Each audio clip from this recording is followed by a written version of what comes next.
Yep.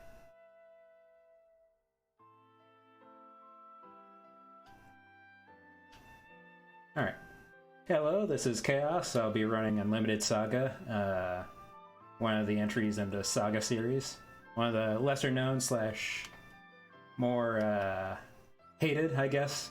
But we love Unlimited Saga here, so I'll be showing off this game and we'll be getting right into it. Time starts once I confirm on the next screen, so time starts now. So there are 7 different scenarios you can play in Unlimited Saga based on the 7 different main characters you can select. I'm playing as Judy. It's the shortest of the runs and kind of the most beginner friendly because there's not a whole lot of stuff you need to learn in terms of shopping and various other systems. There's a lot of systems in this game that can make it overwhelming for a first-time player. One of the reasons why people kind of bounce off this game if they did happen to play it is that the strategy guide never came out in the West, and all of the systems are obscure and none of them are explained in game, so there's no way you'd be able to understand this game unless you came to it years later and read the gigantic game facts guide or spent days trying to suss out what the systems are, and even then you'll probably get it all wrong. So for that reason, people rightly kind of have bounced off this game and kind of consider it the worst entry in the series. A kusoge, one might call it. But if you are willing to dive into all the systems and how they work and really dig into the speedrunning, actually gets really fun just dealing with all the randomness in it and all the way the systems kind of interlock. I haven't played this game casually, so I can't say it's a good casual game because I don't know. But a remaster might be coming soon, so I might figure it then. But as a speedrun, it's a very fun game. The biggest reason why it's a fun game to speedrun is because of the final boss. Even though there's 7 scenarios, you fight the same final boss with slight variations in each scenario. And it's a 15-minute fight with a whole lot of RNG and a lot of skill and decision making, so it's a really intense fight. And a final battle for RPG, it's pretty unique. That's kind of what makes this game as a speedrun unique and fun, is the final battle. And everything up to the final battle is just kind of set up. You're trying to get your party into a position where you can actually survive the final fight. Because in the speedrun, you get there as fast as possible, so you get there when the game doesn't really expect you to be set up to take it on. So you have to get a lot of things set up during the speedrun so that you actually have a chance to beat the final boss, and we'll be covering that stuff as we go through the game. So first thing first is we're gonna equip some stuff here and unequip a bunch of more stuff. So bestial stuff.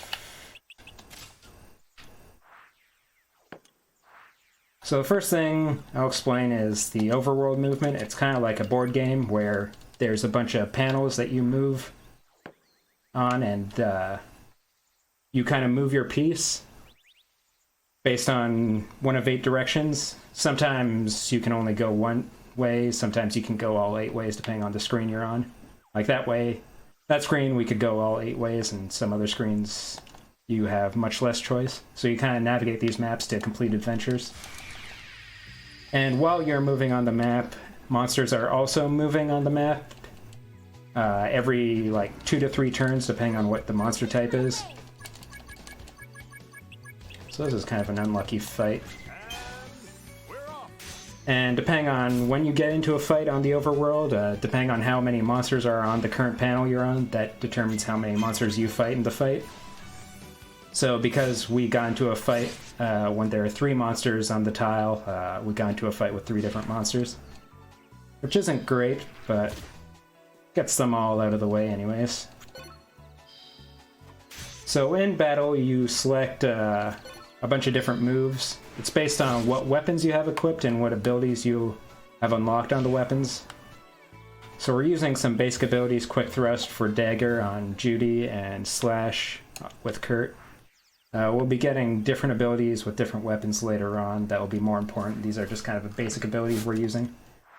The one thing that's really important for random encounters is that you want to have a knife user attack first, because in a random encounter, the distance between you and the enemy is 50 steps, and the preferred distance for a knife attack is 50.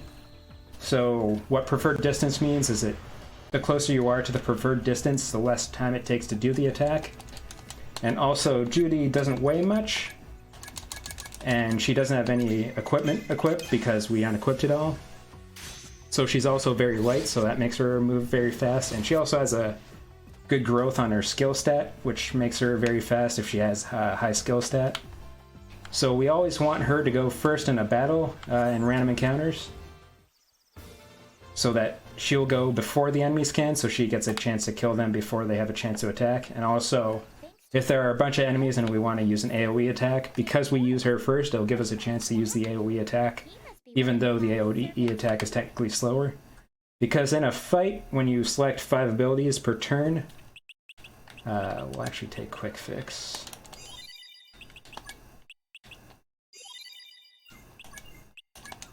And we'll explain all the things that are coming up. There's just a lot to explain in this game.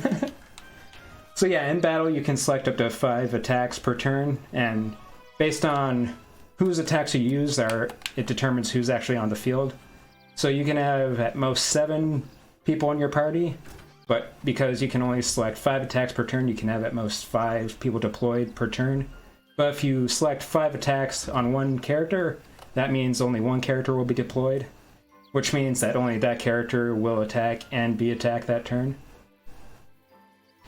But when you select those 5 attacks, you can then use any of the 5 attacks in any order you want, and then the speed of that attack is evaluated, and then it determines how many attacks the monster then gets based on how slow it was that attack was. So yeah, a bunch of plot happening here. The plot of this scenario is pretty basic.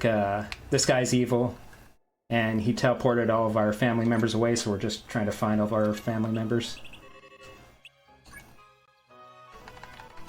So we found our dad so far, and when we found our dad we went to a town, and it turns out some dude kidnapped a girl, so we're gonna save Ursula, as the adventure title indicates. So we're back to the overworld map. Every time you take a step there's a chance you'll trigger a trap.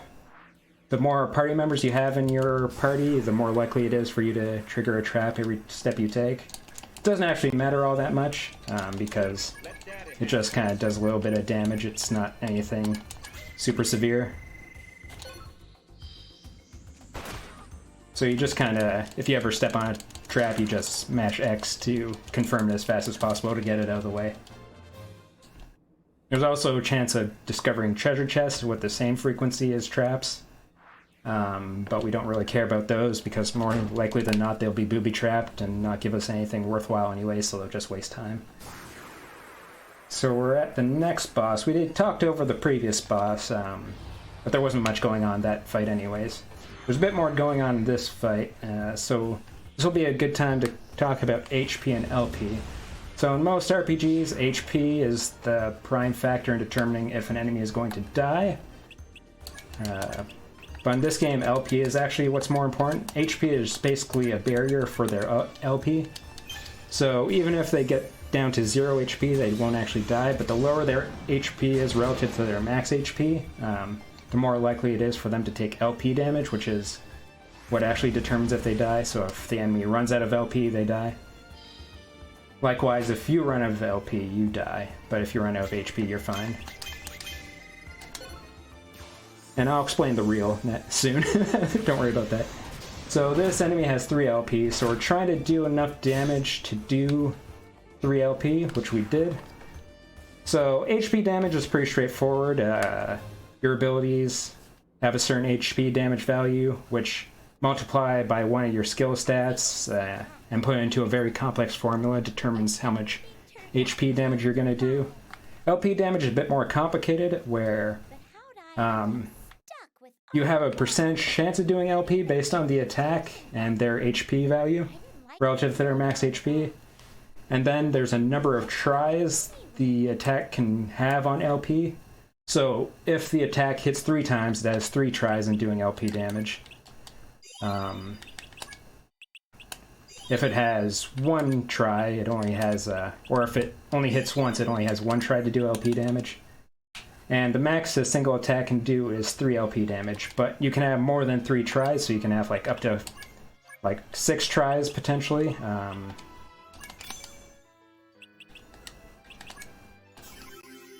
But even if you get 5 tries and they all hit for doing LP damage, the max you can do is 3 per attack. But we'll cover combos later, which are work a bit different. But for the basic understanding, it's only 3 LP per attack. So we waited a bunch there to gather a bunch of enemies because they all move on the map while we're moving, so we waited 5 turns to kind of gather them up on this single space so we can fight them all at once. We didn't get many, we usually want to see a bit more than that. Shock. So we're gonna stab them both with Judy and hope they die. They have pretty low HP, so it's pretty easy to do LP damage on these guys, so it's kind of unfortunate that the insect didn't die there, but hopefully that kills him, and it did. So next we're going to cover combos. So when you queue up attacks, you can queue up to 5, and then you can either execute the attack by pressing X or hold the attack by pressing circle. And what this does is it holds the attack for you to do another attack after it, to kind of combo them into each other. But while you're attempting to do combos, the enemy can interrupt if they get a attack before you're able to do another attack after you hold the combo. And if that happens, the enemy will combo with you instead, and you'll form a combo with the enemy instead of your party. So you will still get the benefits of a combo, which is increased HP and LP damage, or chance to do LP damage anyways. But ideally, you're comboing with your party members because each individual participant in a combo increases the damage percentage by 10 or about 10%. So if a single person is doing a combo with themselves, it does about 109% damage. If 2 people are involved in a combo, it's about 116. With 3 people, it's about 128. So it goes up the more people are involved in the combo. So we're gonna do a combo here. So I mentioned that the enemy can interrupt the combo, and the enemies have a certain number of actions they can do depending on the enemy. So one strategy to guarantee you get a big combo is to use a very slow attack, like casting a spell. And that will exhaust all of their attacks, and then you can get a complete combo off with the rest of your attacks. So what we did there was we cast Fire Arrows with Kurt, which is a very slow spell, and then the enemy boss used all of their attacks so that we could then combo with the rest of them easily. So we didn't quite do enough LP damage to kill, so we're going to do a quick combo here. This boss only has 4 LP, and we did 3 LP damage, so just a simple combo here will be enough to finish the fight.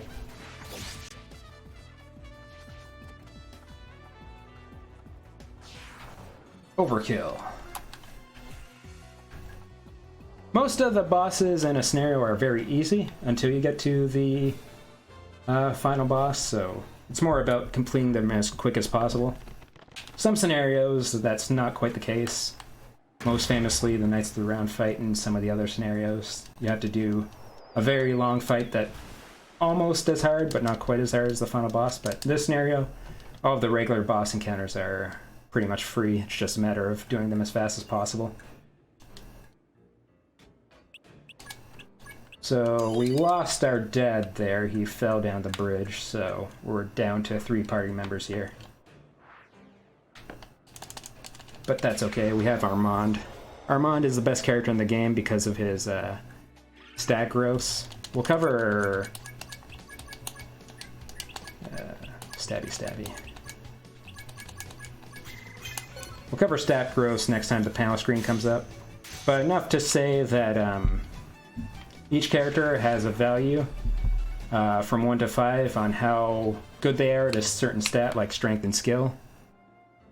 And then the actual stat is determined by that value combined with what panels they have on their panel board, which is the thing that's about to come up. And instead of leveling up in this game, you instead assign panels to your panel board, which have levels themselves. And based on the position on the panel board, they determine different stats. So the west side panel determines stat, as well as the northwest panel. That determines strength and skill, whereas northeast determines strength and something else. But the only stats that really matter are strength and skill for this run. That's actually really good. So we're assigning the panels here. So you want to get level 2 panels here, which are the blue background ones. They have greater stat growths than the level 1 panels, which are green. For our Mon specifically, we want the punch ones, so the ones with the fist. There's 3 different types of panels that have that icon. There's punch, kick, and throw. And if you form a line of those, you actually get a line bonus, which will increase the amount of stats you get with those panels. And because Armand is our most important character, he's our strength user, which will come into play in the final fight. We want him to have as much strength as possible. And when you have a line of melee panels, which are the punch ones, you get +8 strength, which is a lot for this game. So it's very important that we form a line of melee panels through the middle there. And then we want high growth panels in the top 2 panels. In the top 2 panel slots, that is. And different panels have different ability growth. So, for instance, Axe and Punch have 80, and Sword and Spear have 70, and Throw has 60. Oh, I accidentally kicked twice there. So you want to have as high ability growth values in the top 2 panel slots for Armand, as well as having as high a level as possible. So we'll probably only see a bunch of level 1 and 2 panels, which are the green and blue backgrounds, but there's a chance of getting level 3 panels as well, which are purple backgrounds. The level of the panel is determined by the number of enemies you fight and the power of the enemies. And the strength of the enemies in the scenario is determined by the scenario level, which will remain very low in this run because we're not going to be doing many side scenarios, or any side scenarios for that matter.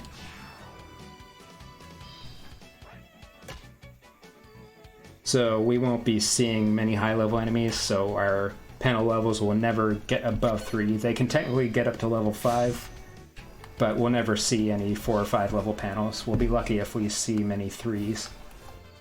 So this scenario, we just have to fight a bunch of bandits that you have seen. This next bandit fight will be the last. We have an ability called Shock, which is an AoE attack, so we queue up 2 of those to kill as many of them as possible, then 2 knife attacks to pick up any of the remaining enemies. We still have plenty of shock uses. We want at least 1 use of shock, which usages are used up every time you use the item. So we want 1 available for the final boss for a spell that another character will be using with that item that Kurt is using to cast shock right now. So we just gotta make sure we don't use up that armlet there.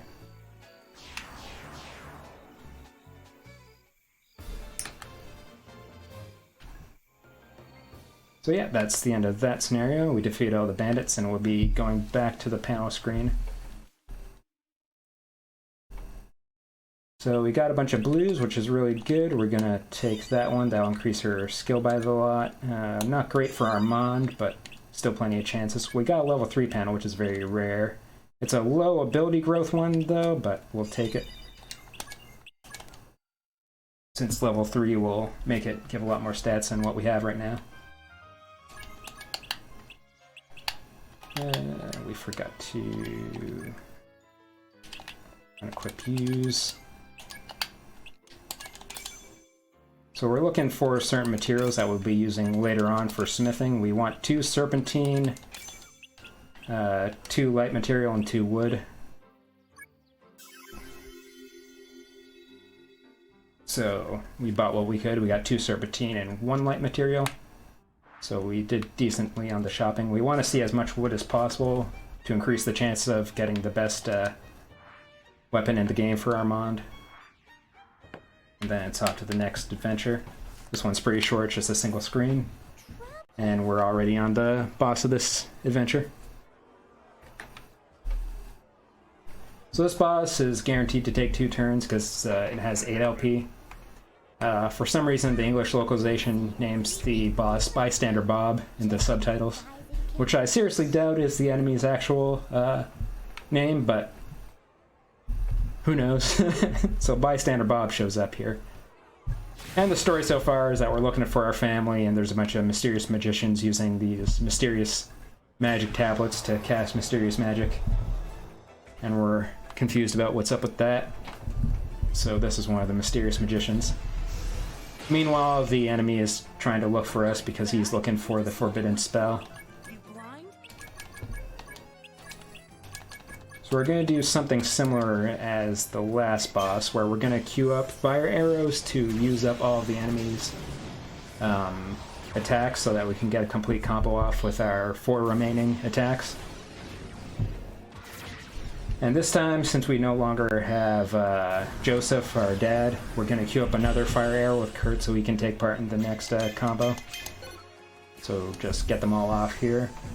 So depending on how much LP damage we do in this attack, we'll decide what we do in the second turn. So yeah, that was plenty, so we can do the quick strats of just doing a single quick combo here. If we didn't do a lot of damage, we'd have to repeat the strat of the first turn, but we did 6 LP damage, so this is more than enough to take him out from there. Or exactly enough.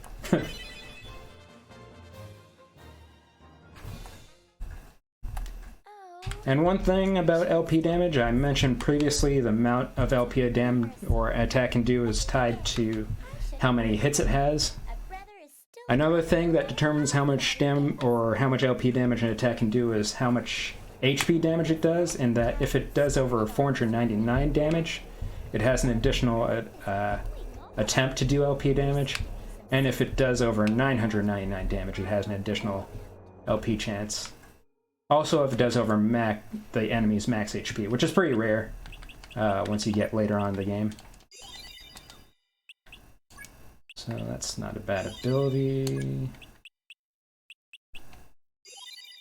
And Sharp Eye, is that better? Not really. So I'm not getting the punch panels, but good chance of getting punch panels in the next couple adventures. Because there will be a lot of random encounters, so a lot of attempts or chances to build up move history, which we'll cover in the next outing we have here. Copper Staff. So yeah, every adventure at the end you get the panels. What panels you do get at the end of the adventure is somewhat determined by what moves you used during the adventure. So if you use a bunch of punches, you're more likely to get a punch panel and a kick panel and a throw panel. So it's not just the move you use, but moves that are related to it you're more likely to get a panel for. So we're going to be building up punch history with Armand here. So we ran out of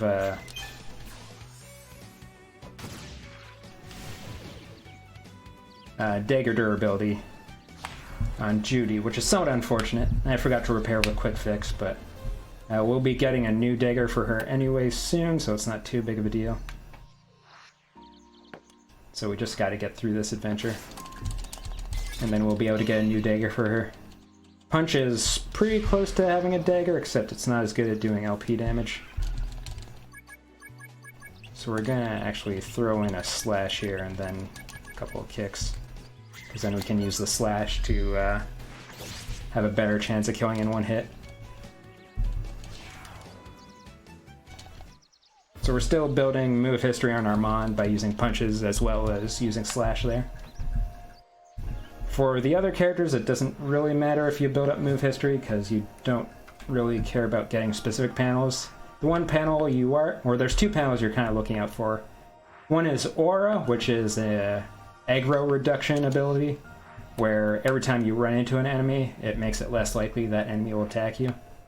And we're also looking for bow panels, which will make it easier to combo with on the final boss, but we'll cover that later. It's not getting many. Okay, there we go. So that's a good amount of random encounters to get a good chance of getting level 2 panels without wasting too much time.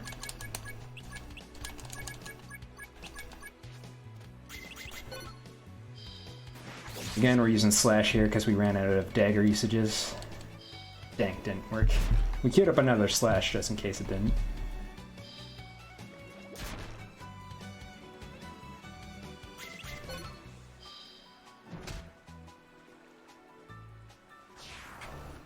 But the kick worked anyways. I'm going to pretend I used kick on purpose by accidentally selected it. So yeah, that'll be the end of this adventure. There's just a couple more moves to go, so we might run into something. Nope, it's a beast. And beasts have a very low aggro rate, which is perhaps counterintuitive, but beasts just aren't likely to attack you. So that is an okay panel. We can still form the combo with it. Is that better? No.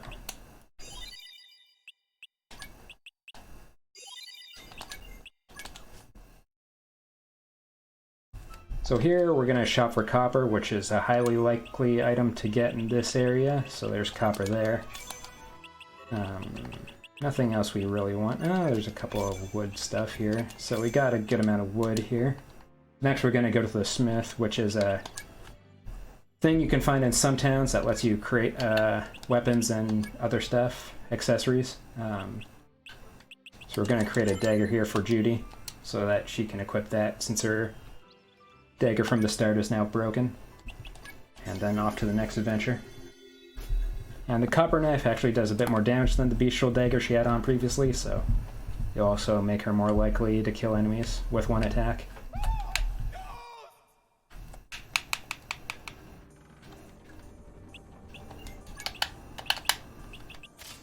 So we'll equip the copper knife and keep going. So we're taking a boat here because we think our mom's somewhere overseas. Aquans, I think, have over 100% chance of aggroing, so without the aggro mitigation tech, we have no choice but to fight them.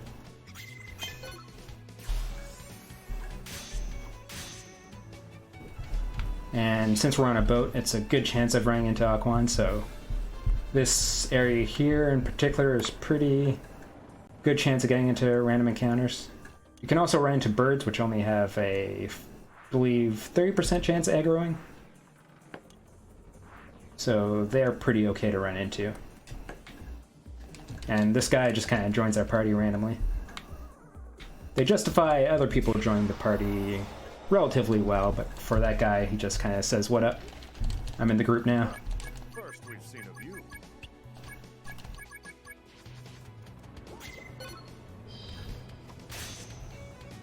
And likewise to Aquans, undead have an over 100% chance of aggroing, so if you run into them without using aura, you're guaranteed to get into a fight with them. So this next movement, we can either go up or down, and when you preview the next area, the text will either be blue, yellow, or red. If it's yellow or red, that means enemies are there. Red means there's more than your party members. So you can kind of tell if there's an enemy there.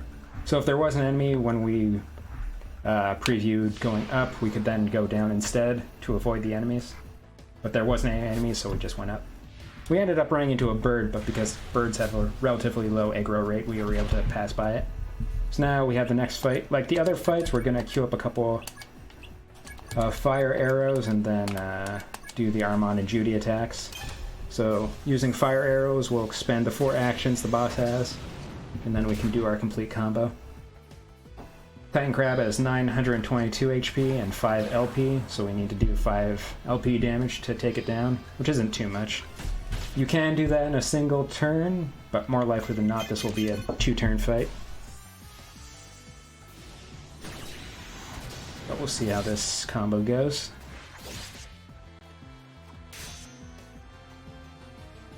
Just off, but only 1 LP left, so can do a quick combo here to finish him off.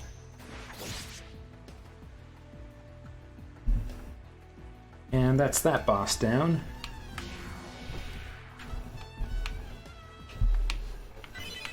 And all the bosses that have been attacking us are actually Clyde's familiars, which is the enemy of the scenario. So this bat is one of Clyde's familiars that transformed into the giant crab.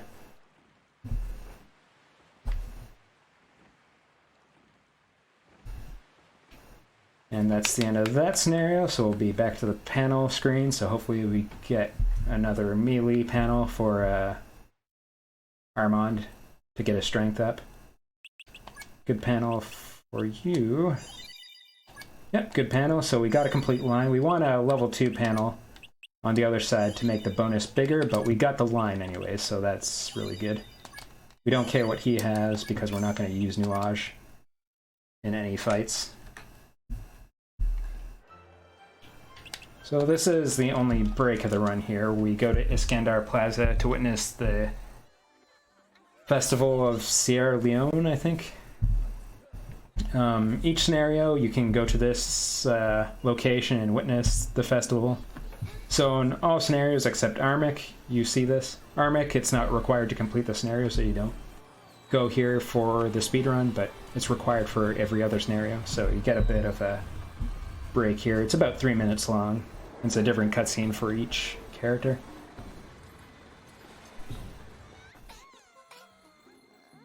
There's our boy Armic there.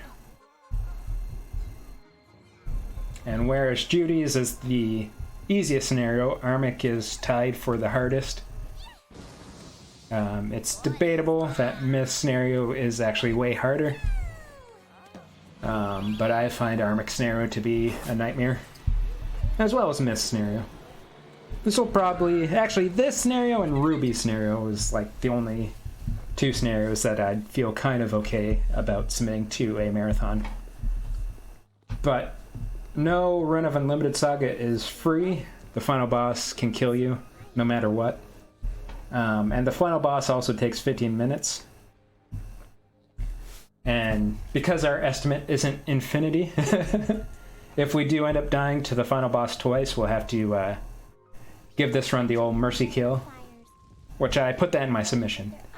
So we're all aware that that's a possibility. It's not too likely. I should be able to finish the fight, Halo 3 style. And in all my practice attempts, I've completed most of the fights, but they've all really come down to the wire, so it's kind of comforting and alarming at the same time. But that should be it for this cutscene, so next we'll be doing some more smithing.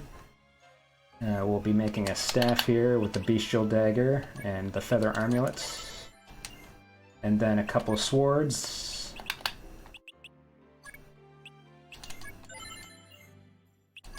So what we're doing here is making deflect items. So the second ability on all of these items are deflect ability, which when equipped in the offhand has a chance of blocking single target attacks. We still need 1 thing of copper, so look for some copper. No copper, but saw some wood.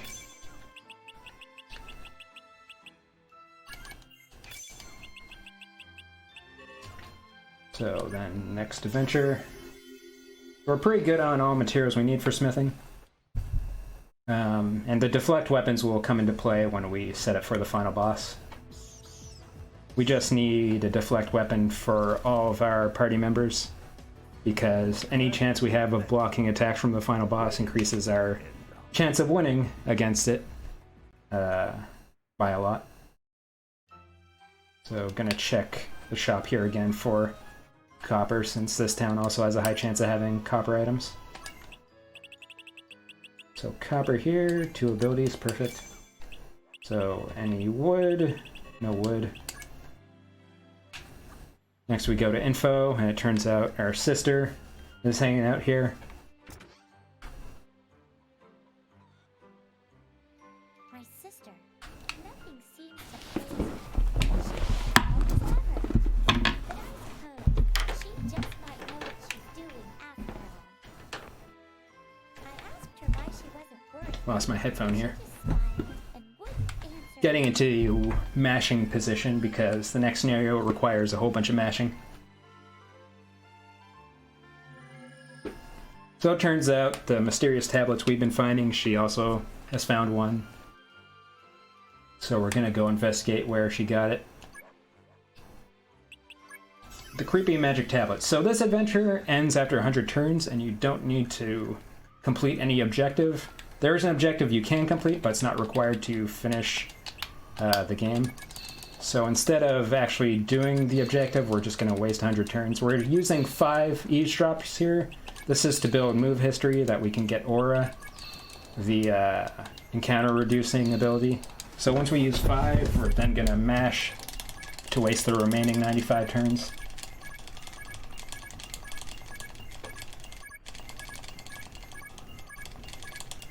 And enemies can't enter the first position you're in here, so we have no danger of getting attacked by enemies while we're waiting here.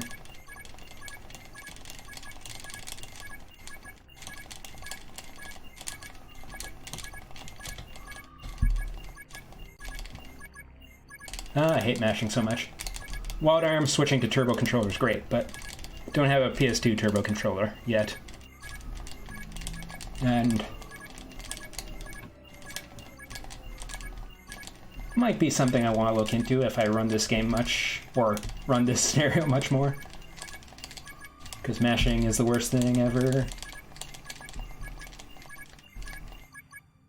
But that's all 100 turns, and that's the end of the adventure.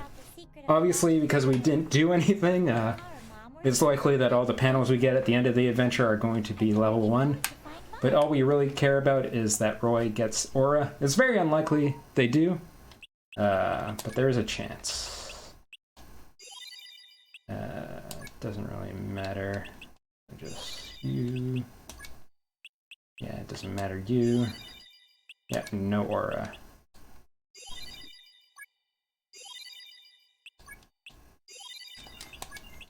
But that's fine. It's not required to beat the game anyways.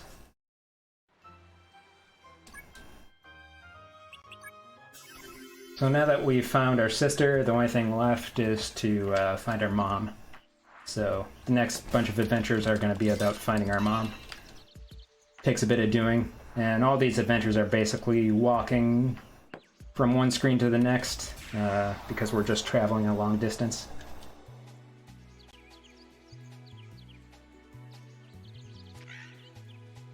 We still have some shock charges we have left, so we're gonna use those here. Yeah, we have 6 left, so.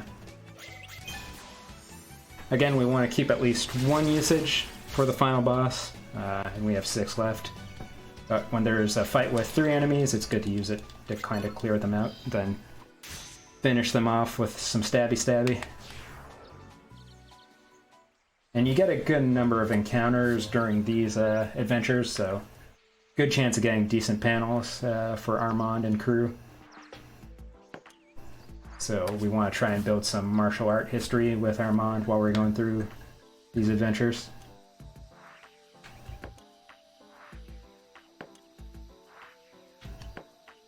Insects, I believe insects have a 70% chance of aggroing. No, they're 90%. So, without aura, you're pretty much guaranteed to fight them if you run into them. And if you're, like, Giga Brain at this game, which I haven't quite gotten to that level, each type of enemy moves at a different frequency, so I think insects move every 3 turns. Don't quote me on that, though. And that's turns from when you enter the map. So if you're keeping track of the number of turns that have passed since you entered a map, you can actually know when they're going to move next. And there's an ability called Negotiate, where you can actually talk an enemy into disappearing. So if you're on the same panel as a high aggro enemy, and you're going to move, but they're going to move as well on the same turn, you can actually negotiate them to disappear from the map to prevent them from attacking you the next turn. But haven't quite mastered that ability left, so I just kind of hope for the best when navigating. So there's two enemies here. We're going to do a tech here called the double stabby. I just named it now. So I target the two different enemies and then combo the two attacks. So I hit them both in kind of a single combo. Didn't end up working out at all, but if it worked out, it would have been cool. Because you get the combo bonus of using those two attacks in a combo, as well as hitting them both. So ideally, you're able to take them both out in a single go. Or this can happen where it was a complete waste of time.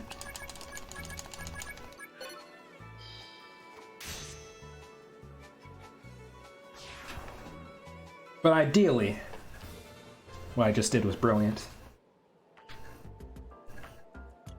And this is the last screen of this adventure, so probably maybe get one more encounter going through here.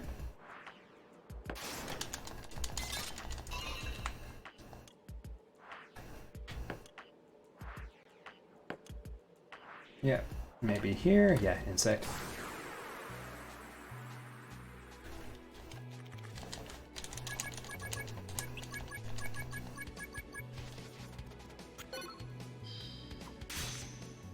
And the amount of damage attack does is based on the attack you're doing. It has an HP damage value and also a certain stat, but what stat is used is determined by the weapon type. And Judy, using a dagger, is based on skill, the amount of damage it does, and she's a high skill growth character, so once you get some decent panels on her board, she actually does a whole lot of damage.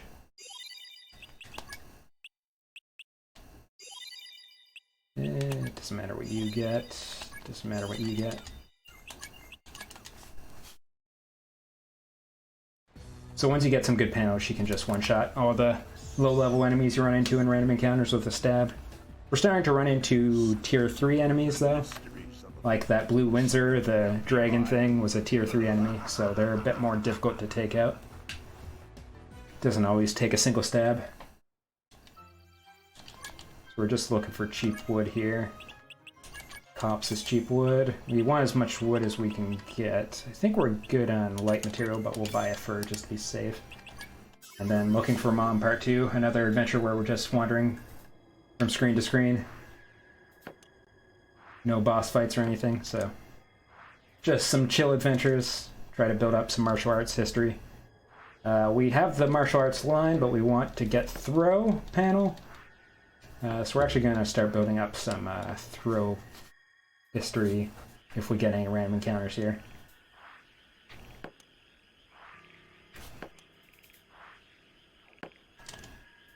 Which we might not, it's a pretty short adventure. Oh, Vegiplast. Vegiplast only have a 10% chance of attacking you. So pretty low chance, but attack they did. So we're going to throw a bunch of throws down.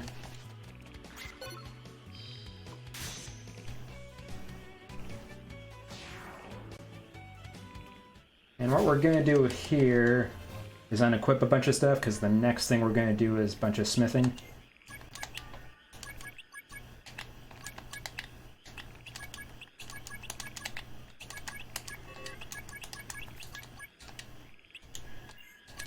We're going to sort so we know where all of our items are while we're smithing. It'll save a lot of time.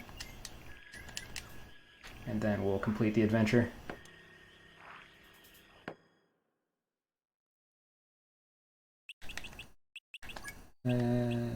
It's slightly better.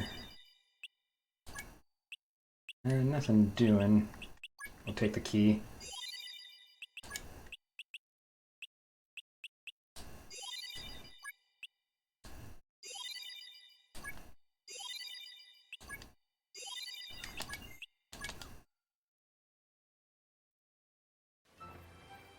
So we're gonna buy some cheap wood here and then save, because if things go poorly here, we'll need to reload in the smithing department. Sell boots.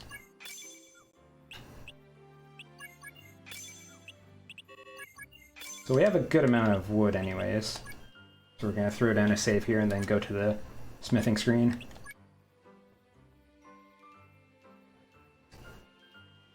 And there's going to be a whole lot going on. The most important thing is that we want to forge a bunch of bows for almost all of our characters, and then we want to forge a black axe, which is the weapon we want for Armand. Or do we only... Okay, that's fine. Let's use you to make a... So, to get a black axe, we need steel type 2, and steel type 2 is just steel, but it'll have 56 attack instead of 57, and you have a 50% chance of getting it every time you forge, which we just got it there. So next we're gonna forge with you. So we got black axe. So everything went perfectly. So we got the best weapon in the game we can get. It's not guaranteed to get that, so it'd be potential that we would have to carry on without it. So now we're going to forge a bunch of bows. Metal bows are what all of our other characters are going to be using. Actually, stone spear.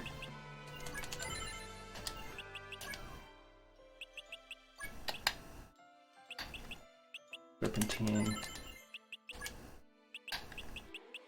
And what ability set your weapon has depends on the weight of the resulting weapon. And we're looking for a specific weapon set, so it did go well for the bows. We wanted a bunch of multi-shots, but we didn't get any. But there's a chance of getting it later on, so it's not a huge deal. Bestial staff, feathers. Now we're making some deflect weapons with the daggers.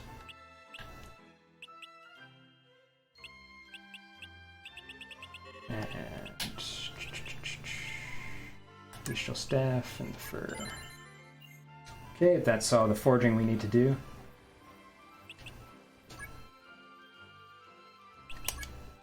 And we'll throw down a save just in case something weird happened.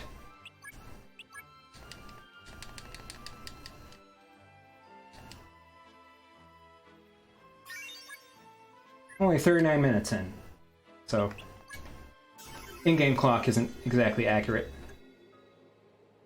So the most important thing here is, you might want to take away from that, it's a lot going on at once, is that we wanted the black axe with time-lapse on it. It's the best ability you can have. You want the velvet armor for you. Silk. Boots. So we're gonna give Armand the black axe and a bestial sword with deflect for his deflect weapon. Another deflect weapon for you, and a bow. Another bow. And another, we want him specifically to have the staff because it has Bone Crusher, which is an important ability. So that's all we want to do for now. And we'll be doing a bit more equipment later on once we get the 2 remaining party members that we'll be using for endgame. But deflect weapons are important because when they're in the offhand, they have a 29 to 33% chance of deflecting a single target attack that is done to the character.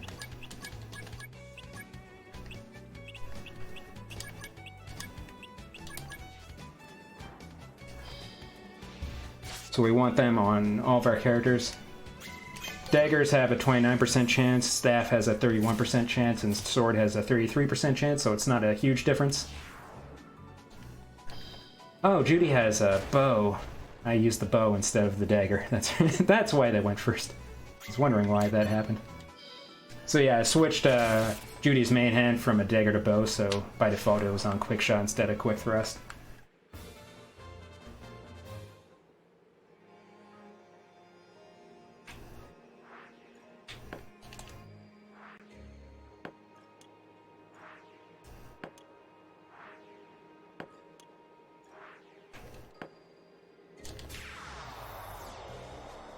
So in this encounter, it's a single target, so we'll switch to dagger attack. We'll do a couple, then just build some throw history with our mind.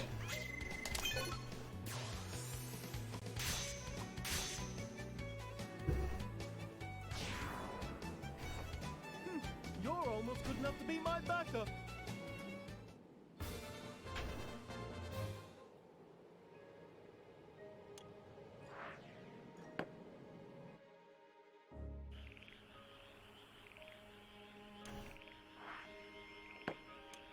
So we'll progress through this scenario. There's not much going on here, but this is the last kind of going from A to B scenario, or adventure in this scenario. So here, we could take the bottom road if there were enemies in the way, but because there weren't, we'll just take the top road.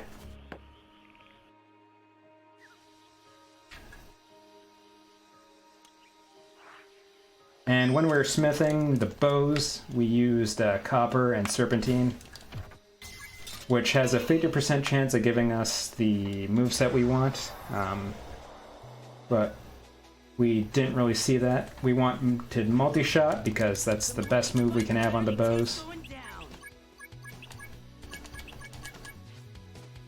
But we didn't get them on any of the bows. But if we are able to draw out abilities on those bows, we can get them later on.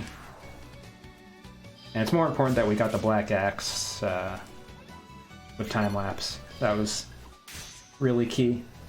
Because steel axe has 57 attack if it's not steel 2, 56 if it is steel 2. And then a black axe has 79 attack. So it's a huge step up. And the final boss is all about doing as much HP damage as you can in as low time as possible, so that the boss has less chance of taking you out. So having the black axe is a great thing to have. If only we got quick or multi-shots as well, but we still have a chance of getting them. Because after every encounter, all the equipment you have on has a chance of unlocking new abilities. So because Judy, Roy, and Kurt all have bows equipped, we will want to have them participate in as many battles as possible. Ooh, level 3 panel. That's clutch. So that they have as many chances of drawing out those abilities as possible.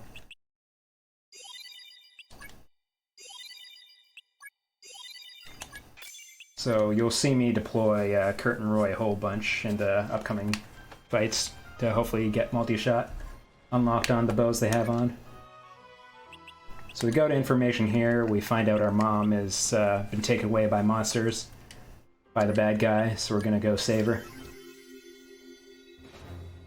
And this is the penultimate adventure in this scenario.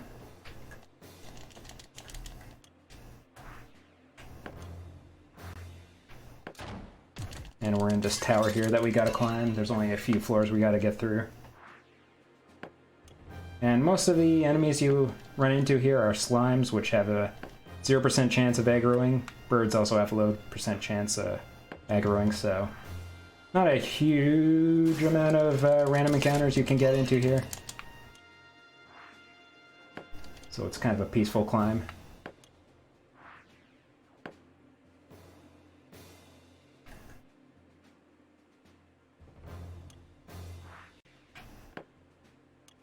Nice.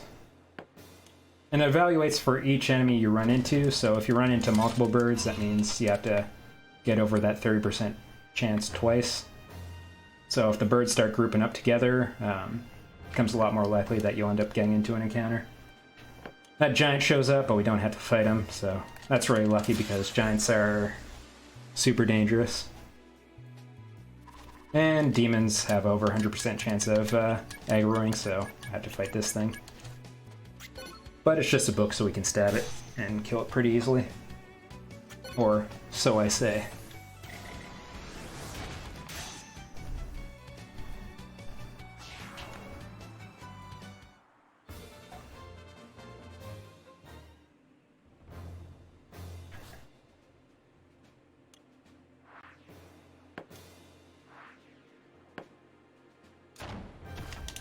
It's a trap. More demons. So, one of the abilities we did get, we've seen it used previous, is the random arrow shot. It's the AoE ability we're using instead of shock. Like daggers, bow damage is based on skill, so we just want to build as much skill on everyone but Armand as possible, because everyone but Armand is going to be a bow user in the final fight. And we'll explain why we want everyone to be using bows once we get closer to that fight. That fight is really intense, so I'll want to set up as much of it as possible beforehand, so we'll spend the scenario prior to the final boss explaining as much of it as we can. I will be able to talk during the final boss, but I will also have to focus a bit, so want to cover the major details before we get there. But we're basically at the top of the tower here. So this should be the last random encounter, and then we'll get the boss fight.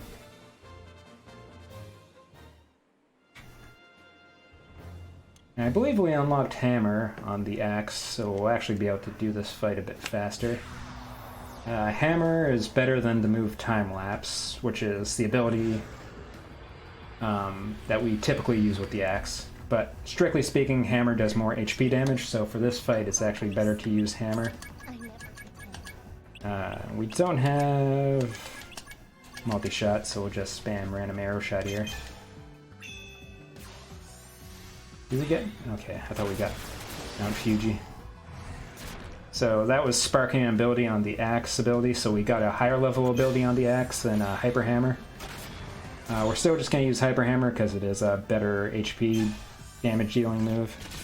But the way higher level abilities work in this game is that when you unlock a higher level ability, some of the panels on the reel will change to a different color. And to get to use that specific ability you unlocked, you have to stop the reel on that specific panel. So it's pretty difficult even after you... We got Fuji View? I regret not using Time Lapse now. Fuji View is a very high level move that's really rare to unlock on this enemy because of how low percentage it is to unlock and how low of a spark value this enemy has. And we'll cover spark value a bit later because it becomes more relevant later. But an enemy has a spark value which basically determines how likely it is for you to unlock abilities while you're using attacks. Yeah, that's the Elder Dragon down. Doesn't take much to take him out, just have to do a lot of HP damage to begin with. And it turns out the Elder Dragon was just a bunch of Clyde's minions fused together. At last! And with that, we got our mom back. So now all we have to do is rescue our grandpa, who was sealed in a mirror. We're almost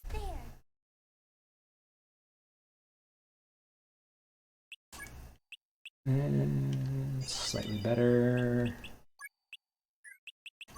Let's take the key. Nothing doing here, really. And yeah, nothing doing here.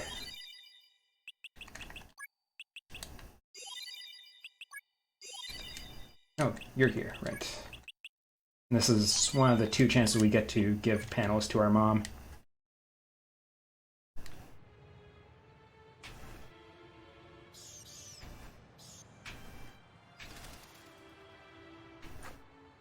So Clyde's been pushed to the edge, so he's gonna sell his soul to a vampire.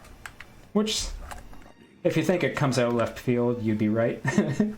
So next time we will see him, he'll become an immortal youth, been granted powers by a vampire. But we won't worry about that yet. So our grandpa is locked in a mirror, so we'll return to our hometown where the mirror is. And we get a creepy cutscene here of Judy smiling at us. Eee! I don't know, I find it creepy. Something unsettling about that. But then we hear a mirror smash, and it turns out the bat smashed the mirror that our grandpa's in. So we can no longer rescue him. But our dad's back. He came back to our hometown. But there is a wonder of the world that lets us access the mirror dimension. So we're gonna go there to rescue our grandpa. So before we go there, we're gonna throw down another save.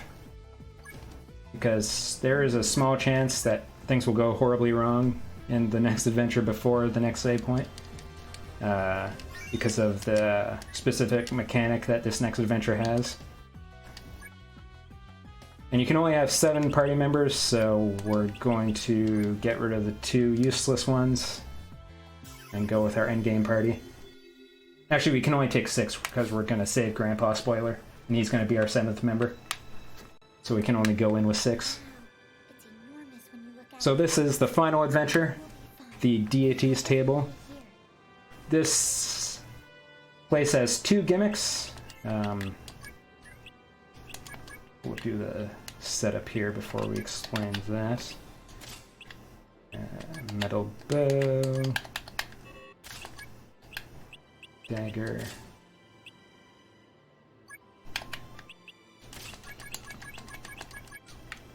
So the first gimmick is that we have to go around finding these randomly placed pieces of paper. They can only be in a set number of places, but it is random each time, so we have to go to each place to kind of check if it's there. The other part is every X amount of turns, I think it's something like 7, you'll get a reel, and if you fail the reel, you'll get an encounter with Birds of Heaven. And the first encounter isn't so bad, you get a single Bird of Heaven, but the second one you get 2, then you get 4, then you get 6. And if we get to the 4 point, it's basically really, really, really bad. The baddest.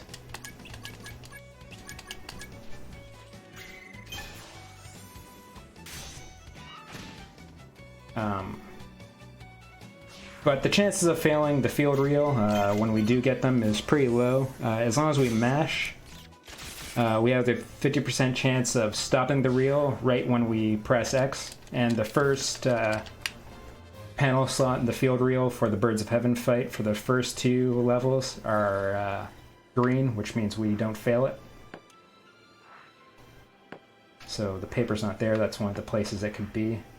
However, there's also a 50% chance on the field reel of the panel or the reel sliding, which means that it'll choose one of... Whoa, look at that big boy.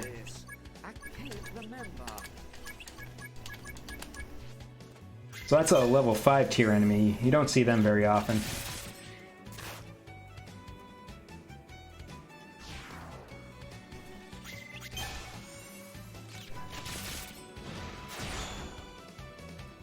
Nice block. So it'll take a bit of doing to take out. I'm going to use Hyper Hammer just to take all of its HP out.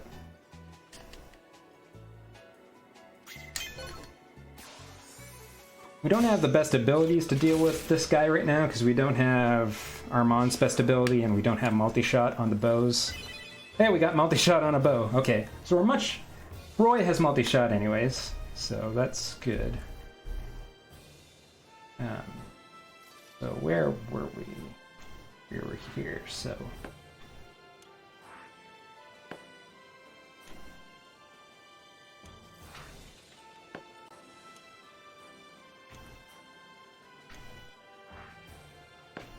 Yeah, that's right, okay. Got a bit lost there. Well, we gotta make sure we go to all the potential places the paper could be, so we don't accidentally miss it.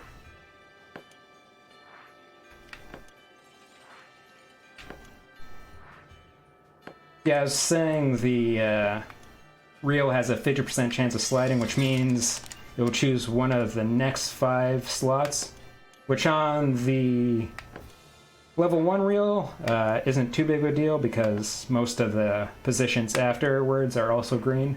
That was the Birds of Heaven reel, by the way, just there. So we just kind of mash real hard and hope for the best when that comes up. Usually you get green and it's fine. It's only when you get past level 2, when you get 2 encounters with it, that things really start to go wrong. Now that we have multi-shot, we can use it to take out enemies a lot faster.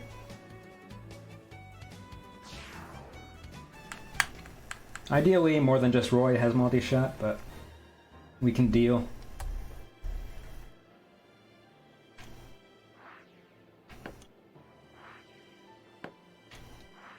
So either we missed it or it's in the last potential position.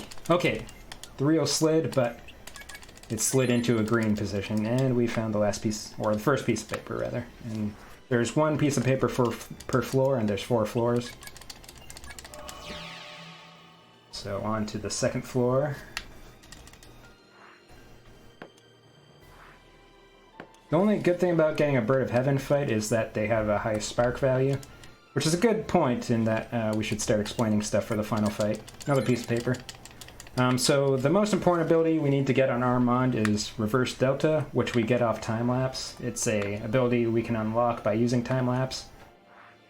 And how that works is that an enemy has a certain spark value and an ability has a certain spark value, which determines how difficult it is to unlock. And both Reverse Delta has a high difficulty to unlock, so I need an enemy with a high spark value to have a decent chance of unlocking it, and there's very few enemies we run into that actually has a decent chance of unlocking it. Like all these random encounters, there's no point in trying because it'd be basically 0% chance.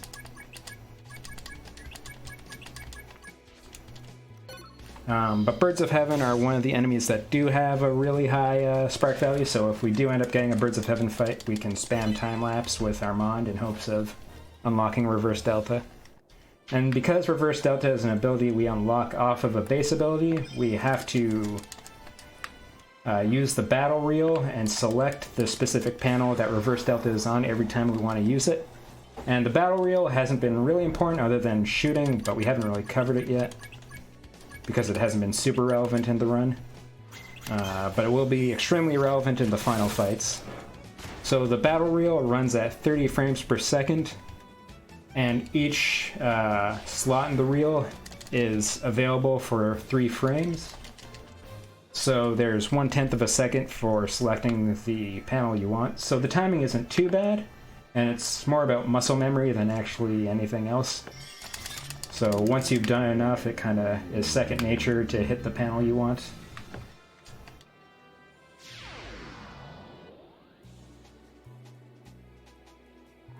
We already got the piece of paper, so I don't need to be going over here.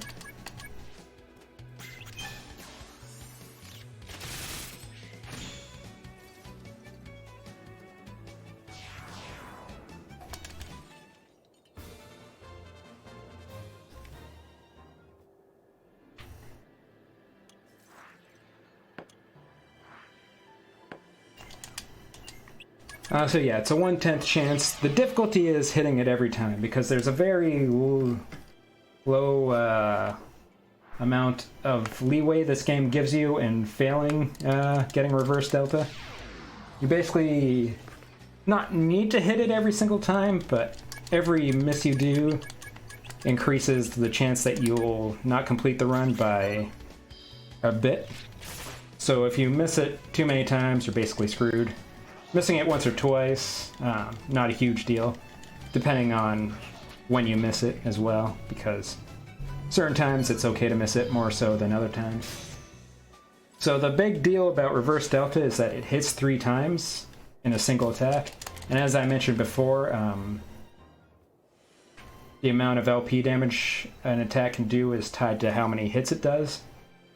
So right away, it hitting 3 times is a huge boost to the amount of LP damage it can potentially do. And additionally, it has a high LP damage value associated with the attack. So it also boosts the percentage chance of doing LP damage per hit. And it also has an extremely high HP damage value, so it also does a whole lot of damage. And that combined with the Black Axe and Armand having a huge amount of strength means that Reverse Delta does a crap load of damage. And we'll be needing a crap load of damage for the final fight because it has 20,000 health, which is substantially more than any fight before this point, where the most it's had is maybe a bit over 1,000, maybe 2,000. So we need to do a whole bunch of damage. So Reverse Delta is key to both doing a whole bunch of LP damage and also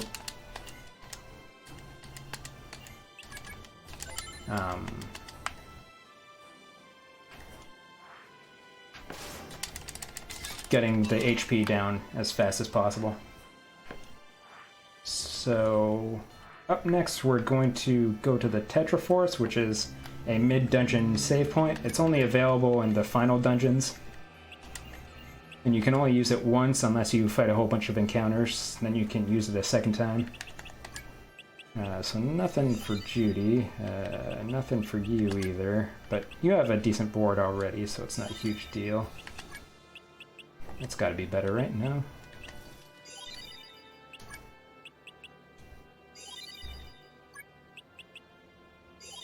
Good panel for him.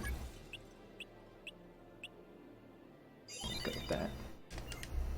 And we're gonna save here because this is the save before the final boss. And like I mentioned previously, the final boss has a very good chance. Not a very good chance, but, you know, things could go wrong.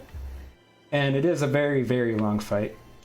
Attempts take around 15 minutes, so we'll only have 2 attempts at bat before we'll have to call it a day. We just have to find the final piece of paper, and then we'll be going into the final set of bosses. Each scenario has a scenario boss and then a final boss. The final boss is always Chaos Ruler, and the scenario boss is unique to the scenario. And Chaos Ruler inherits one of the abilities from the scenario-specific encounter, so even though it's the same final boss, it is a bit different based on what scenario you do. And there's a few others minute differences, but the main thing is the skill it inherits.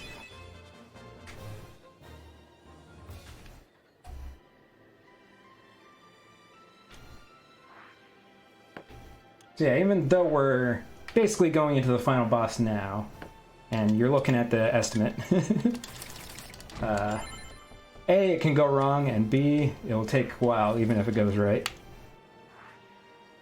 So the piece of paper wasn't on this side, so it has to be on the other side, which is annoying. And the first thing we have to do is spark reverse delta on the scenario boss.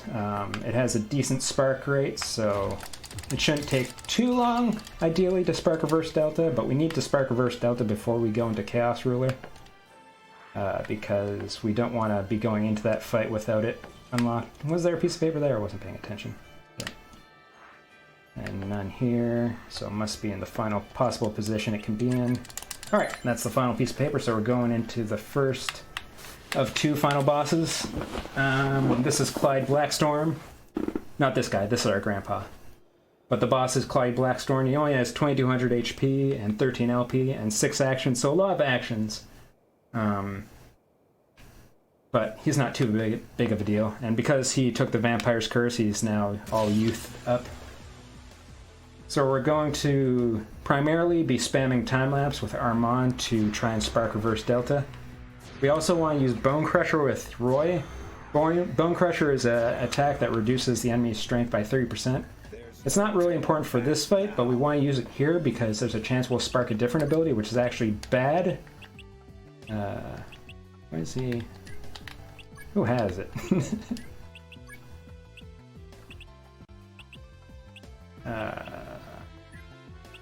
Oh, I must have equipped Roy. We're actually gonna reload the save. Pretend none of that happened.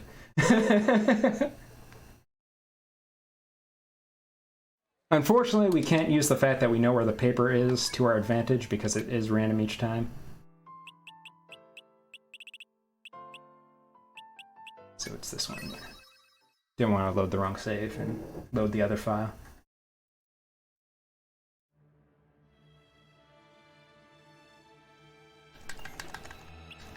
I accidentally equipped you instead of you. So otherwise, everything's fine here. Yeah. Alright, back to business. I just have to remember to do that in case of death. That is important enough to go back for because using Bone Crusher is very important for the final boss because reducing the strength by 30% is pretty key, since it is a primarily strength-based damage dealer.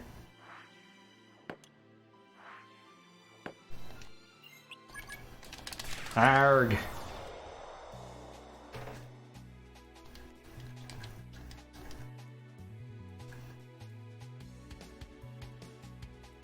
So each time you load, it uncaches everything, so that's why the area took a while to load there.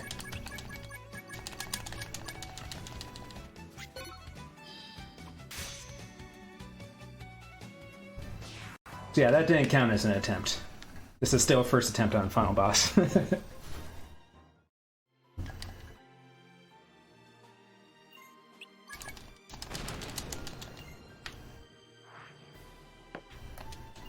At least it was in a quick position this time. Alright, so back to business. We want to use Bone Crusher to spark abilities on this fight so that when we use Bone Crusher in the Chaos fight, we won't spark an ability because Bone Crusher is the attack we want to use. But most importantly, we want to spark Reverse Delta relatively quickly in this fight.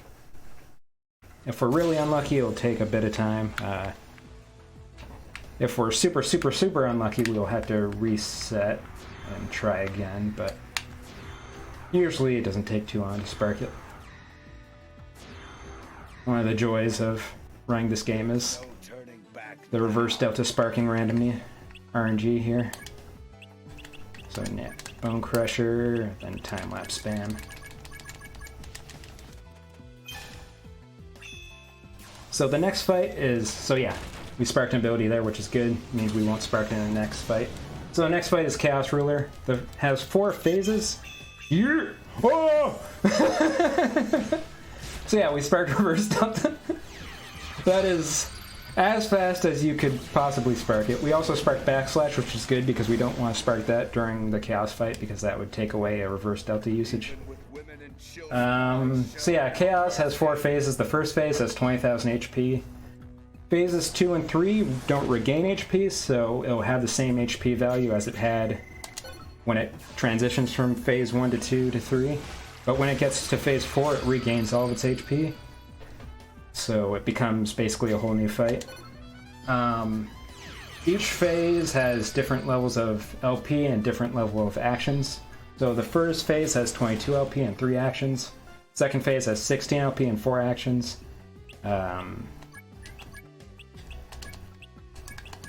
Third phase has 11 LP and 5 actions, and fourth phase has 20 LP and 7 actions. So it gets more difficult, but less LP as you go until you get to phase 4. Phase 4 is where Unlimited Saga truly begins. The 3 phases beforehand are just about preserving as much LP on your party members as possible. And the way we're going to do that is that we're going to use 2 tanks and then Armand in the third position. How positions work in this game is that when the enemy is using a single target attack, they're more likely to target enemies that are, or party members that are further up in the formation. So when you have a 2 party member formation, it's a same % chance of them attacking the first party member and a 30% chance to attack the second party member. And the formation we're going to use, which is 3 party members, it's 55% chance attacking first party member, 25% chance of attacking second, and 20% chance of attacking third. So the first party member takes the brunt of the damage, and then the second and third party members kind of split the difference. And we're going to keep Armand in the third position to limit the amount of damage he takes, because he's going to be attacking throughout the entire fight. So the first thing we're going to do is buff his strength by using Weapon Blessing with Rebecca. This is the spell we want to save the shock charges for. Weapon Blessing on Armand. Next we want to use Bone Crusher to reduce the strength. And then 3 time lapses. So the first thing we want to do is Bone Crusher to stop him from doing a whole bunch of damage right away. And this enemy has, or this phase has 3 actions, so while it still has actions, we can't reliably combo. So we want to use up those actions, and then we can more reliably combo afterwards. So we're going to do single reverse deltas here, and then use up Chaos's moves, and then we can combo the Weapon Blessing into reverse delta to get the combo bonus. But didn't quite work out that way, but that's fine. So we got the weapon blessing off. Next we're going to do an armor blessing on Armand to increase his defense. And Joseph, who just joined the party, is going to do that. And Judy is going to shoot here. We only want to use Judy during the first phase, because if she dies, it's game over.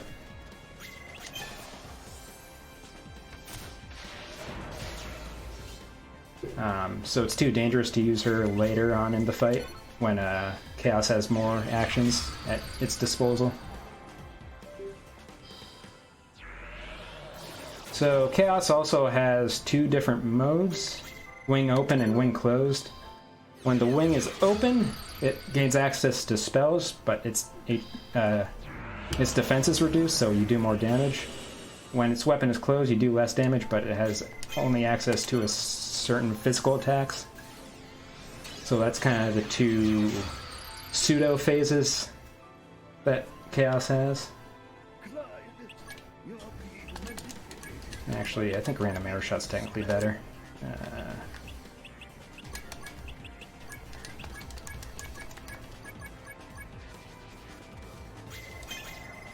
So what we want to do in the first phase, because it has its complete HP, we want to do a whole lot of HP damage. And we also want to spread out the damage our party members are taking, so we're constantly switching who's tanking for Armand by switching the first two party members out. We want to preserve Joseph, or not Joseph, Thomas and Roy for the final phase, because they're the highest LP members, so they're the best tanks we have. So we want to keep them at full strength for the final phase. So we're going to be using Kurt mainly for the first three phases as our primary tank, and then a combination of the other party members as the secondary tank. Oh wait. Is there a screen that I can actually see the borders so I can crop out your splits? Yeah. So yeah, we'll be rotating these guys. Right, I just need to crop. One takes the longest other than phase 4. Phase 2 and 3 go really quickly because the HP damage is preserved. So we'll be able to do LP damage at max capacity immediately. Oof. So missed the reverse delta here, so we do time lapse, which is a much worse ability.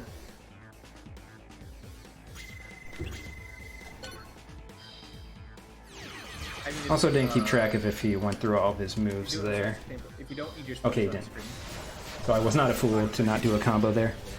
So we attacked Armand, that's not great, but only did 1 LP damage. Ideally, Armand never gets hit ever, but that's a fantasy world. I still use you. Yeah, you're still good.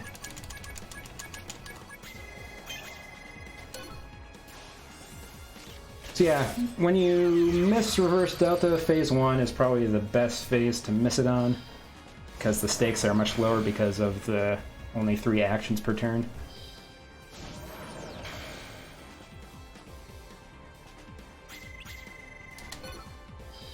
So that's 2 attacks it's done so far. So not enough to do a combo.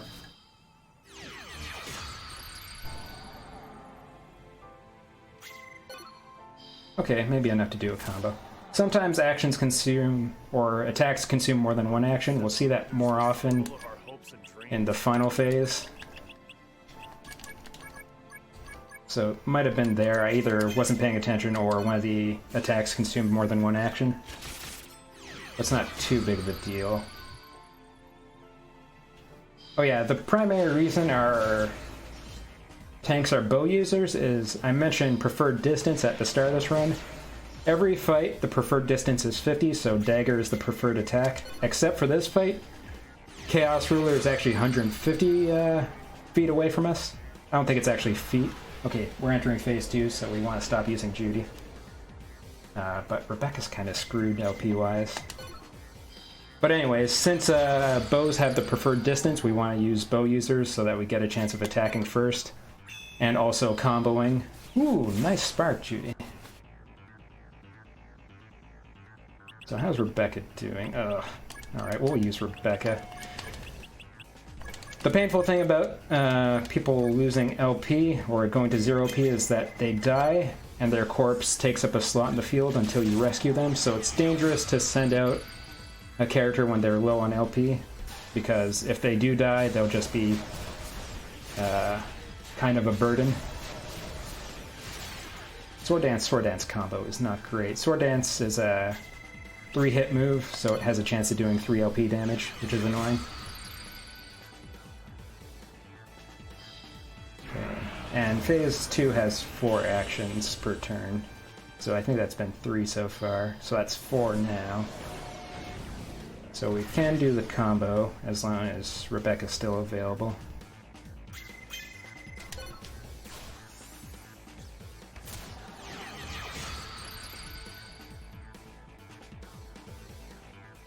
So, how's Rebecca doing? Okay. Yeah, you're...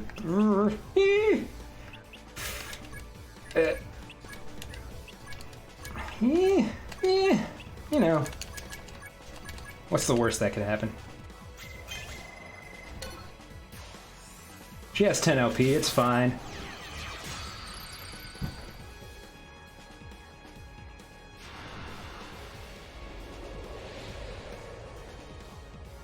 Okay, this is Phase 3. Don't be on Judy, okay, good. Phase 3 has 5 actions, so it gets a bit more dangerous. Ooh, nice block. Clutch block. So yeah, that's our offhand blocking coming into play there. And again, Kurt will take the blunt of the damage because he's in first position. Nice blocks all around, though.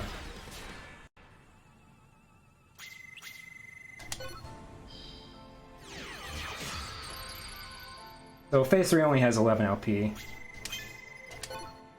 So it goes pretty quickly. So we've done 1. Okay, we've done 4. Oh, you're so low. I can't use her again.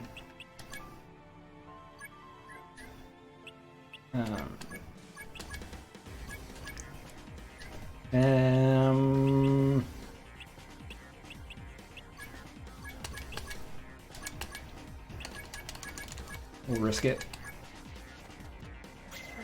What am I? Okay, yeah, that is right. Just got confused seeing Roy on the field for a second. Okay, we've done 4, so we need to do 7. Okay, good. That's really good. Nice block, nice block, nice block. Kurt is very close to death, so deploying him was a bit foolish, but if it works out, I'm a genius.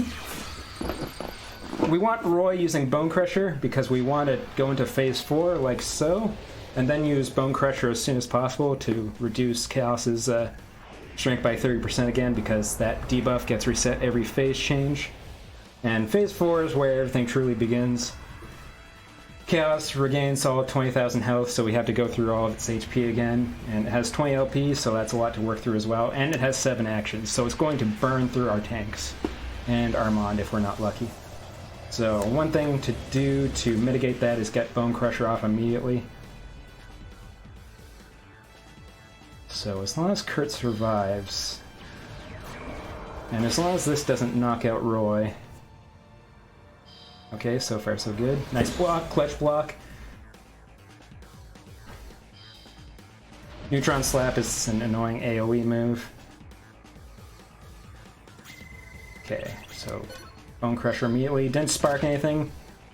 Didn't miss. Perfect. The best 23 damage you've ever seen. So now, this is Phase 4. We're going to switch to our Phase 4 tanks. Oh my god, the blocks! Roy, it's our boy! So Roy, we're gonna throw Thomas out first, then Roy.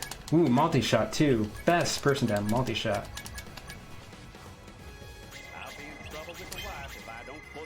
Ooh, missed the time lapse. There was a slight lag that threw me off. I'm blaming the lag.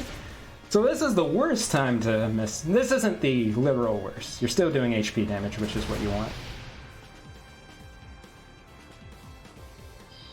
Ooh, that 2 LP damage though. Okay, no more slop.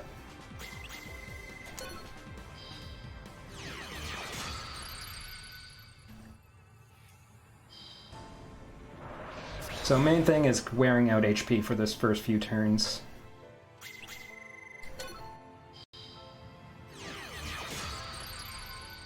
by getting as many reverse deltas off as possible before... Ooh, that was bad.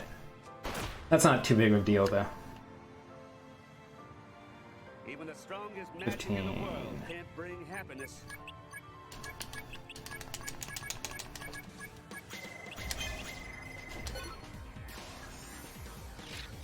So yeah, get the combos to do as much HP damage as possible. Send out your tanks. They still have a lot of LP left for tanking, so that's good. Armand's still really decent LP as he gets hit as well. So, fingers crossed, this attempt is actually going pretty well.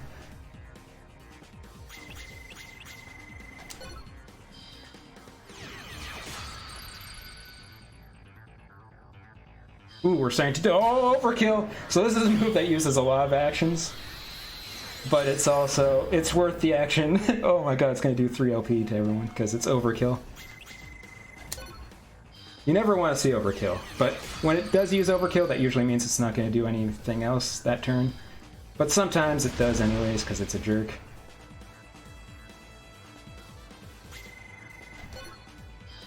The question marks kind of threw me off for the shoot reel.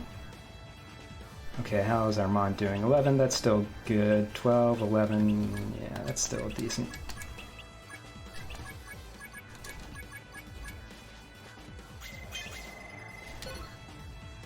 Nice spark. Triple shot's really good because it hits 3 times instead of double shot hitting twice, so it's really good for both damage and LP damage. HP damage and LP damage, rather. So 4 LP damage. We're going in. We're going in. This guy's... Okay, calm down. We still got to hit. Oh!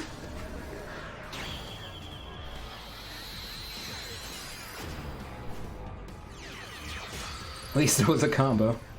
That's actually bad that it was a combo. But we're doing LP damage, that's what matters. So before Armand gets killed, we gotta do as much as we can. Because Armands are basically our primary source of LP damage. Oh my god, missing all the shots. At least I think I'm using the reverse delta timing on that, which is not the you're supposed to be doing. Okay, you're okay. How are you doing? How are you? Everyone notices. You're okay.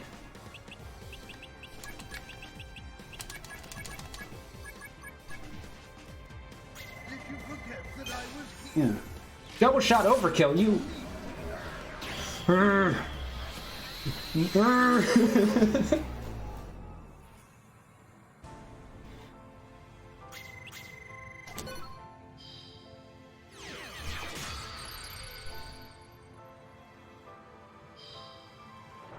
Not on Armand. Why he be this way? No!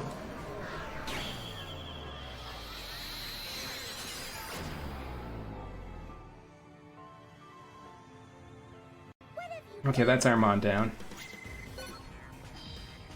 So now this is desperation mode, where we gotta kill Chaos before Chaos kills us.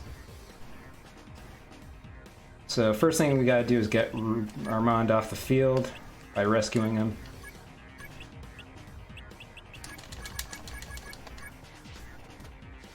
Okay, rescue failed.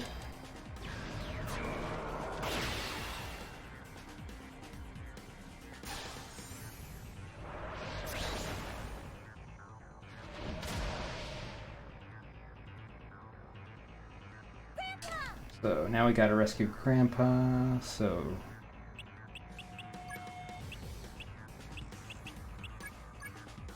Rescued the right one, right? No.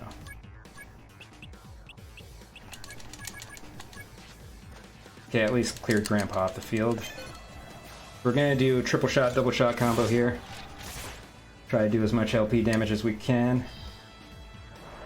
Good block, good block. I don't think Roy's gonna survive this turn, but if he does, he's a champ.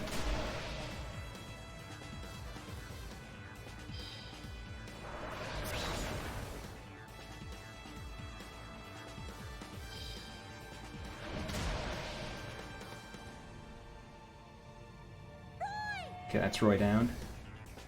So next is Rebecca.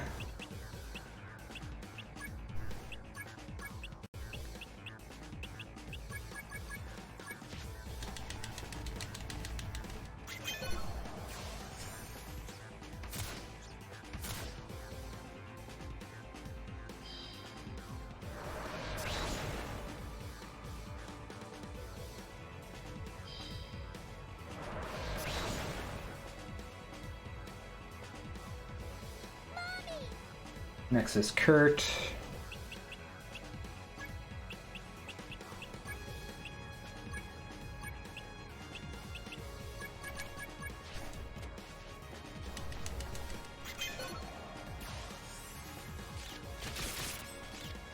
Come on, Kurt.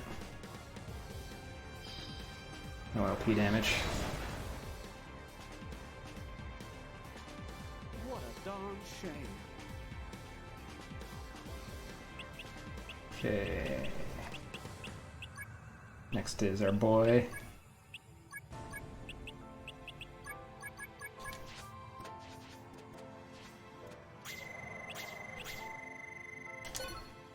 Now we really gotta hit the shoot reels.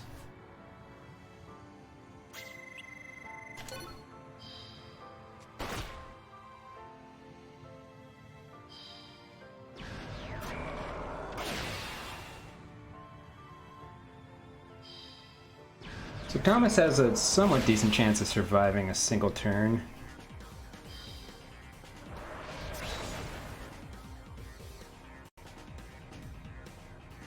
Okay, so he has a chance of clearing out the field.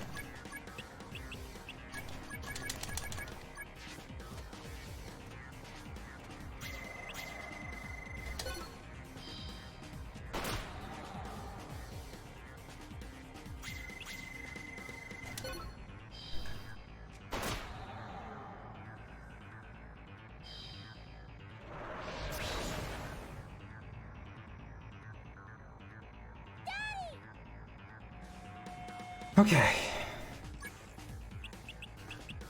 I go!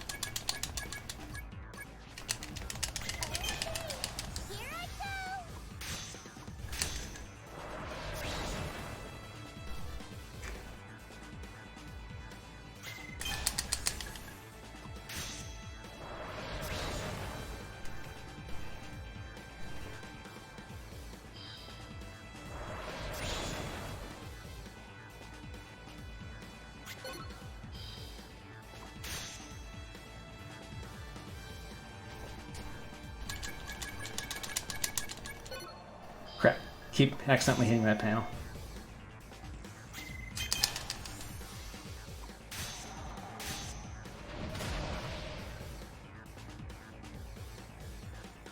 Yes! Yeah! Yes! Sorry about the loudness. Oh my god!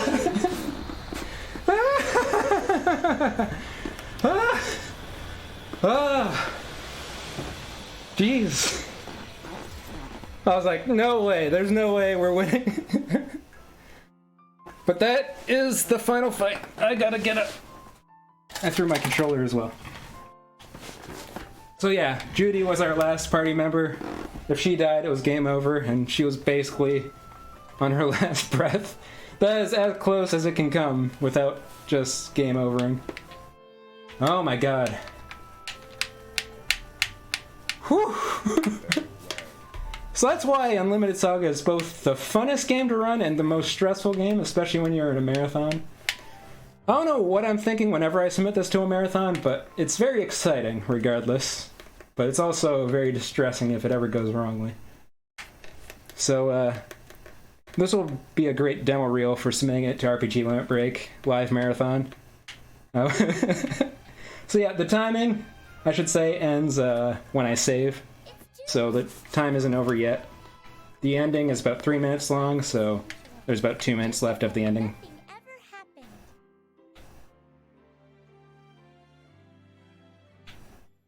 My big As it got more and more less likely of finishing, I got more and more quiet. You might have noticed where I was just like, oh god, oh god, oh god. But that's the way you want an Unlimited Saga Marathon run to go. my ever so Afterwards, at the time, it's very stressful, but that's the best show you can put on. You don't want to go too well, because then you don't get the true Unlimited Saga experience of true despair. And now we can enjoy Judy's doodles. that Grandpa has finally But yeah, so once timing ends, that'll be it for me, so I'll sign off now. So hopefully you enjoyed watching Unlimited Saga. I'll be running it more. I'm also working on a guide for it. It's currently at 150 pages long. and it's not nearly complete, so there's a lot to this game, a lot to learn. Not easy to learn, but it's worthwhile once you do get into it, so maybe this has scared you away from ever running this, maybe this has intrigued you, I'm not sure, but there's a SaGa Discord you can check out. I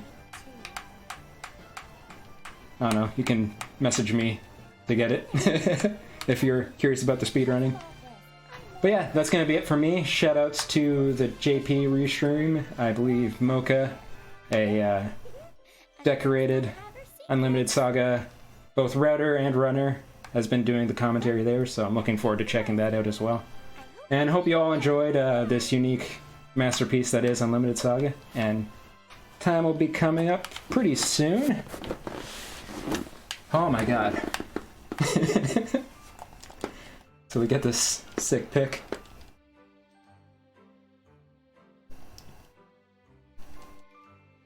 And then the save screen will come up. The end.